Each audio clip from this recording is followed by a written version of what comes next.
আজকে জুমার দিন আমারে 2 রাকাত জুমার নামাজ পড়ার সুযোগ দে।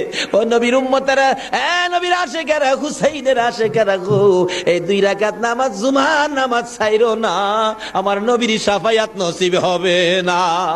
রক্তে লাল হইয়া যদি হুসাইন 2 রাকাত জুমার নামাজ পড়তে পারে গো, আজকাল থেকে কথা দিতে হবে জীবনে কোনোদিন জুমার নামাজ ছাড়তে পারবা না। জুমার নামাজ আদায় করতে সময়টুকুন দিলে নামাজ শুরু করে দিলেন, রুকু সিজদার কাজ শেষ করে তাশাহুদে বসে সালাম ফিরানের আগ পর্যন্ত কাছাকাছি বসে বসে এই যে সৈন্যরা নামাজের ভিতরে প্রত্যক্ষদর্শীরা বলেন এক একটা করে তীর মারে হুসাইনের গায়ে।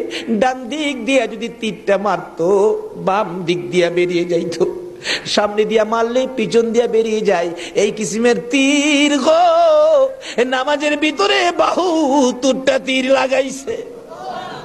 হুসাইন সালামটা ফিরাইয়া নানা গো কইয়া কালতে কালতে জমিনে গড়াগড়ি শুরু করে দিলে।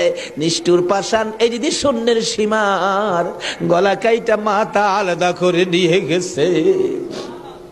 হুসাইন শহীদ হয়ে যায়। ওদিকে দিয়ে ডাকতেছে। মুহররমের 10 তারিখ সন্ধ্যা যখন হয়ে গেল, উম্মে সালমা বলেন আমি মাগরিবের পর থেকে শুনতেছি নবীর রওজার চারপাশে কে যেন হাউ মাউ করে কাঁদতেছে। মনে বড় অশান্তি, কিসের কান্দার আওয়াজ? দৌড়ায় যাইলাম, যাইয়া দেখি কোনো মানুষ দেখি না, কে যেন কান্দে। এসারের নামাজ পড়ে আমি উম্মে সালমা ঘুমের ঘরে ঘুমিয়ে গেলাম। এমন সময় দেখি আল্লাহর বন্ধু কাঁদতে কাঁদতে কোত্থেকে যেন আসতেছে। কাছাকাছি আসার পরে দেখি আবার রাসূলের গায়ে রক্ত মাখা মাটি দেখা যায়।